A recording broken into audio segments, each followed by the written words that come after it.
Imagine getting fired from your job for being intimate with your husband-to-be. Well, that's what happened to this Florida teacher, Jarretta Hamilton. We're going to be speaking to her and her husband exclusively in just a moment. But first, NBC's Mike Taibbi has her story. It was a year ago, April, when fourth-grade teacher Jarretta Hamilton applied for maternity leave from the private Southland Christian School in St. Cloud, Florida.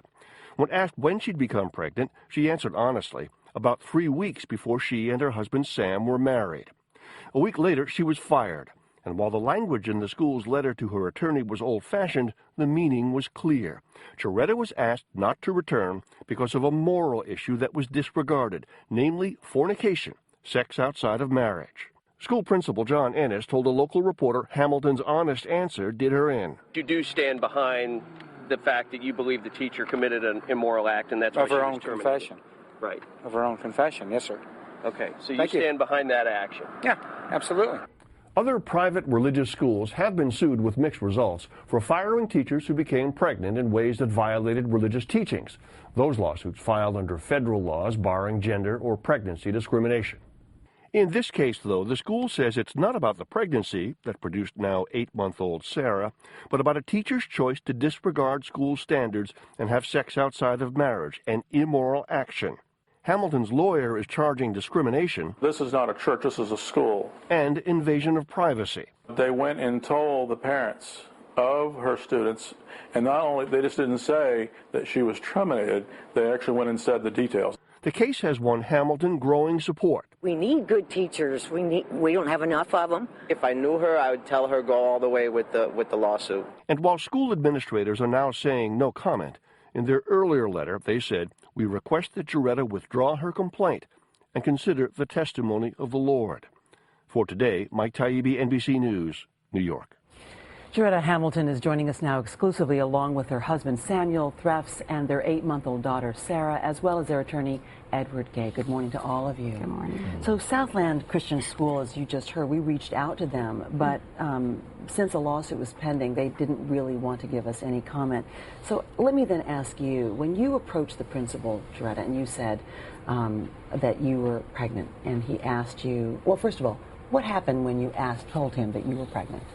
Well, basically, I went in there to let him know, and my husband and I went in together, in fact, into the meeting.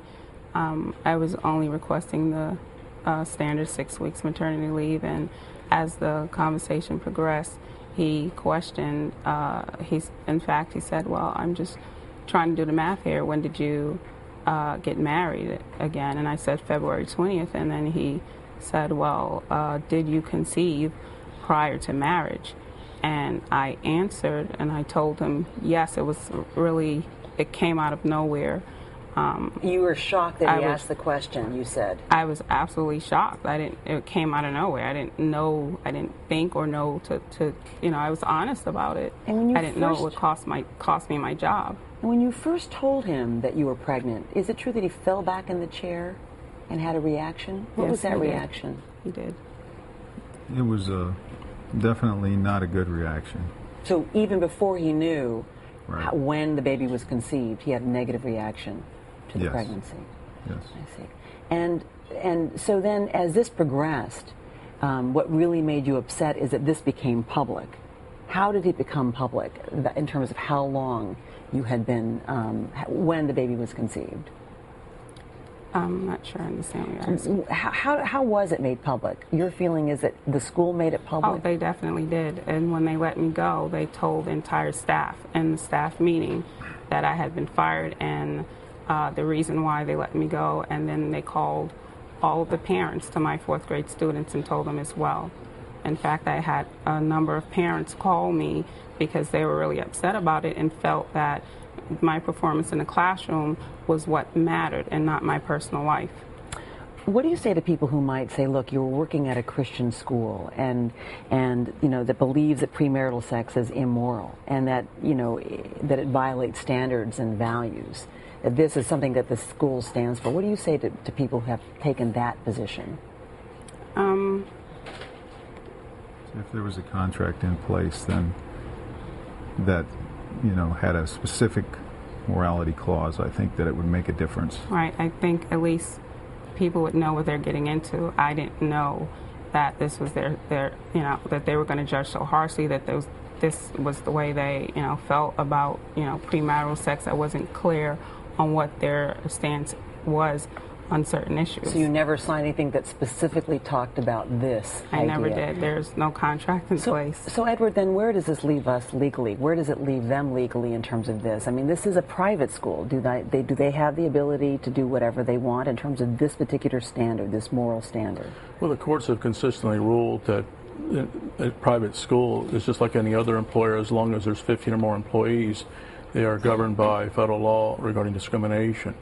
There should be no concern here that this case is a precedent-setting case that's going to get involved with the ministerial exception. Certainly the pastors and clergy are allowed to make the decisions, as far as church personnel. So that's not, where this case is going, and there's a clear distinction in the courts. So between a school and a church, and so right. These teachers are serving a secular purpose, and therefore they are governed by the federal laws of discrimination. Meantime, Sam, I know this has been very difficult. You're holding on to Jarretta very tightly, and you're holding on to your baby, because it's been a very, very tough time. I know that this is not the end of it. We hope to hear how this works out for you. And thank you, Jarretta, for speaking to us, and Sam as well. Welcome. Thank you, Edward. Thank you.